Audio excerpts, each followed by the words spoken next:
His Lordship, the Chief Justice, Members of Parliament, Chief of Defence Forces, General Muigai and his officers, IG of Police and your officers, ladies and gentlemen.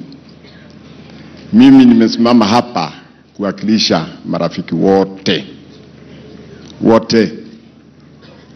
wa JK, na ni wengi kutoka wale walisoma nao na mimi nawajua, wazee alika yetu, mpaka wale walikuwa nao kwa jeshi, na hawa ndio wengi kwa sababu hapo ndio walikuwa miaka mingi.